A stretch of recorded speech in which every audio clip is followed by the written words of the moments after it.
HealthCare Consumerism Radio is on the air. Brought to you by the Institute for HealthCare Consumerism. Get ready to learn, connect, and share with the nation's top thought leaders of innovative health and benefit management. And now your hosts for the show, Doug Field and Ron Bachman.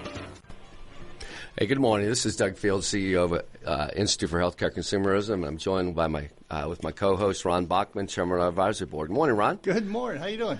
I'm fine. Good to have you back from the beach in Florida. Yeah, well, I'm excited. We got a great program lined up today, We do. so it's going to be fun. We do. We have a very diverse program, and a good way to kick it off is with one of our League of Leader members and president of HSA Consulting Services, and who also served as on the health policy advisor to George Bush, and is really looked at as one of the founders and fathers of HSAs, Roy Ramthun. Roy, good morning. Good morning, guys. Welcome. Hello from sequester land. Yeah. That's what we're looking for, an update from sequester land. Roy, listen, I mean, there's a lot to cover in a 13-minute segment, and Sure. Really look for you to give us kind of a snapshot update on what's happening around pay-to-play, HSAs, and actually I noticed the other day that MLR may be popping its head up again. So if you give us a brief update, if you would, please. Sure. Well, the Obamacare implementation continues to march along. This was a busy week. 2 final regulations were published in the Federal Register, one of which dealt with a very important topic for HSAs, and that is how the actuarial value of those plans is determined, so we know whether or not HSA insurance plans would qualify in the exchanges as a bronze or silver or even gold or platinum plan. And related to that, for the larger employers who do not have to buy their coverage through the exchanges, whether those plans would meet the minimum actuarial value standard to qualify as appropriate coverage being offered by employers as they look to meet the responsibility requirements that they have of offering qualified coverage that is affordable to their employees and therefore avoid having to pay any penalties if they don't. So the good news is what's the bottom line? That HSA plans are going to meet these minimum standards and pretty easily. I was surprised how easily they were able to meet those standards. So we are very, very excited about that because that means that there's no regulatory hurdle to offering HSAs in the marketplace, inside the exchanges and outside the exchanges, like we thought there might be. That's very, very positive. Well, Roy, will the HSA dollars that the employer puts in count as like premiums, as paid claims? How are they counting this? Give us a understanding of what that regulation is saying about HSAs. Sure. Technically, they end up counting sort of as paid claims. The official language that they use is that they are the first dollar equivalent of insurance coverage, which doesn't mean that $100 of a HSA contribution is valued at $100. It can vary, anywhere from like 50 to 85% of $100 if you put $100 in there. But the contributions themselves are not as critical as we thought in the calculation of these actuarial values. What we have learned after the government put out their calculator tool, that the insurance plan designs, even with the very highest deductibles that could be offered and still meet all of the other requirements in the law, as well as meet the requirements to be an HSA qualified plan, those plans on the insurance alone can meet the actuarial value standard and qualify as a bronze plan. So the contributions that the employers are making, while they do get added into the value, it just bumps the value up from, say, bronze to silver or silver to gold pretty easily. So since we are meeting the minimum threshold without the contributions, adding the contributions is really just putting frosting on the cake. You know, you're the expert, Roy. I glanced at those regulations, read through them, and I'm not sure if I understand them yet because I think you have to go through those kinds of regs multiple times to understand them. You would never understand them just reading the regs. You have to wait for the lawyers and the courts to interpret them. But on the HRAs, the health reimbursement arrangements, I thought I read in there that the carryover dollars from one year to the next would count in the same way. So does that mean that if you have unused dollars from the HRA from one year, that those dollars carrying over plus any new dollars that might be put in would count in the same way we just discussed around HSAs, or did I miss something there? My understanding is a little bit different, that the HRA dollars are the only ones that are counted are the ones that are newly available during that year, and we do this process every year. So my understanding is that no carryover of either HSA or HRA dollars are factored in. Okay. Well, that makes sense. I thought I read something about the carryover dollars, but I guess the employer could terminate the HRA dollars, unlike the HSA dollars that they can't cancel, and eliminate any unused dollars and just add those new dollars in the next year. So that's, if you see anything different on that, please let me know, and we'll investigate further. But that is my understanding how it works. The bottom line is good news for the account-based plans. Excellent news. Now, I still worry a little bit about how these policies are going to be priced, because now we're dealing with a situation where the policies can be offered, but if they're not affordable, and there are a lot of reasons why they might not be affordable, most of which don't have anything to do with HSAs, there still could be the issue of will people buy those policies, or will they just kind of sit on the sidelines and pay the tax penalty?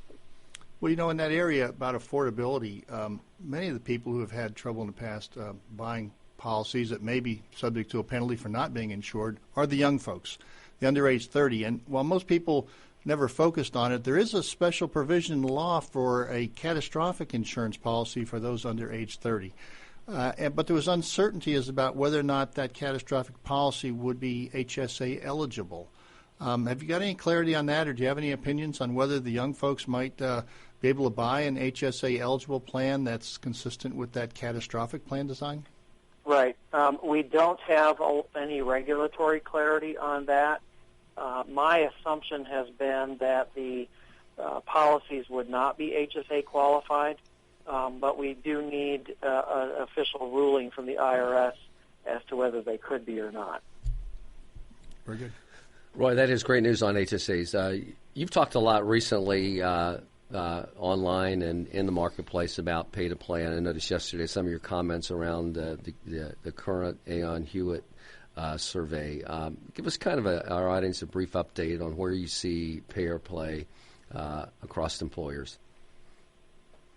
Well, I think every employer is still trying to decide, do I want to continue to provide coverage, or should I look at and even consider dropping the coverage? I think most of them are looking at the simple math of a $2,000 per employee penalty sounding a lot cheaper than the value of the benefits that they're providing today. And it just seems like, it would be cheaper if I actually dropped coverage and my employees went to the state insurance exchanges to get their coverage.